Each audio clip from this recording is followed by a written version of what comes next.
You turn around, college football season will be here. Yes. I can't believe that. We're talking about the Dogs and Georgia Tech, and we're going to do something a little new. We're going to give you the best case scenario and the worst case scenario for the records for each team. So let's go ahead and look at Georgia's schedule really quickly. And of course, it starts out very easy with Marshall and Austin Peay, but then you get into the thick of what will be an interesting hodgepodge of a schedule. Cody, you go first. What do you think their ceiling and their floor is? I will say ceiling for Georgia. Kirby is standing in confetti in Miami at national champion once again. But I don't think the Dogs could go undefeated. I think they are going to lose a game. I think that's just the way college football is now. Whether that's Alabama or Texas, somebody's going to jump up and bite them. Now, if I had to go the floor for Georgia, if it all falls apart, I still think you're probably 8-4 with the Austin Peays and Marshalls on your schedule. But if you lose, say, to Alabama, to Texas, you lose one of those true road games at Auburn or Tennessee, and one of those neutral site games to Florida and Georgia Tech, all of those are possible. Georgia goes 8-4, and boy, that's a disappointing season in Athens if that's the case. Only 3 true SEC road games for the Dogs this year, which I think probably pays dividends for them a little bit. You're not going to give Ole Miss any credit there, Cody? Ole Miss,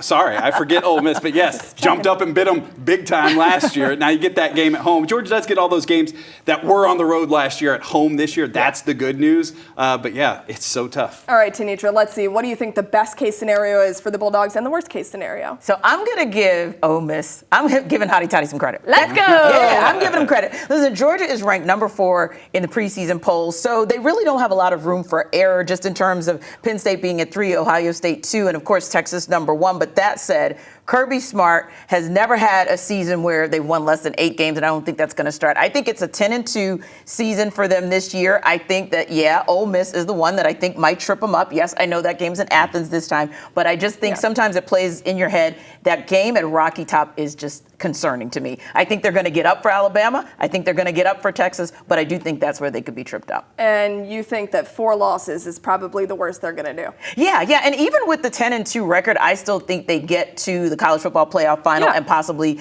become champions. But I do think that there's every possibility that maybe they could drop 3 or 4 of those games just because this is a brand new defense. And yes, there have been some additions on offense and defense that we like. Zachariah and Zion Branch come to mind, but ultimately we don't know how they're going to play until we see them on the field. I'll go quick with mine. I think best case scenario for the Dogs is 10-2 in the regular season. I do think they're going to make it to the playoffs some way, somehow. I think all the Texas hype is around one guy in particular. That's Arch Manning. I'm not fully bought in that Texas is as good as they are.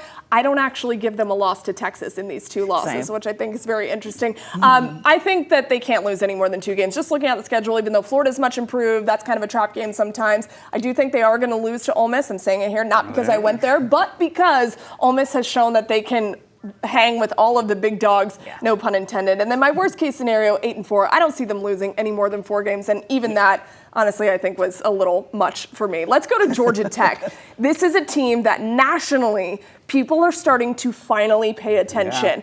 Brent Key has been building something very special there on the flats. Best case scenario for the Yellow Jackets. Cody, go ahead. Because of the way the schedule sets up for Georgia Tech this year, I think you go 10-2. You could get in the ACC championship. You could be talking playoff appearance for Georgia Tech this year because of the way its schedule sets up. Again, last year swept all the games at Bobby Dodd. Yet now the road schedule looks really easy this year, so you can knock off those. You got to take your lumps against teams like Clemson, but they're in Georgia. But you've got other games that are very, very winnable. Now, the worst case, if like last year you can't get turnovers and you can't get pass rush and things fall apart and you start losing those games like at NC State, or if they couldn't win at Duke, I say 6-6 is the low bar. Haynes King, not really a worry for me because Aaron Philo proved he can do it if Haynes King gets hurt this year. All right, T, we got a minute. Best case scenario and worst case scenario for Tech. Almost chalk. 9-3 for Georgia Tech would be the best case scenario, but I wouldn't be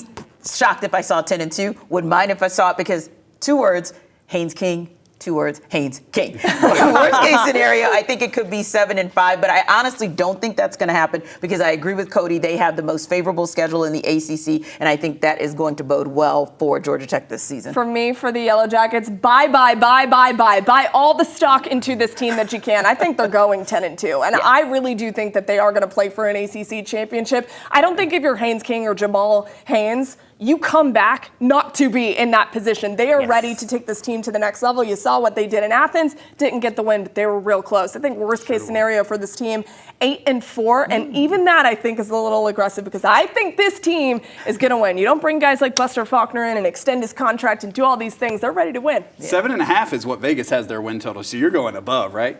All above. Yeah. All Yeah. above. Yeah. All right, guys, we're excited for college football season.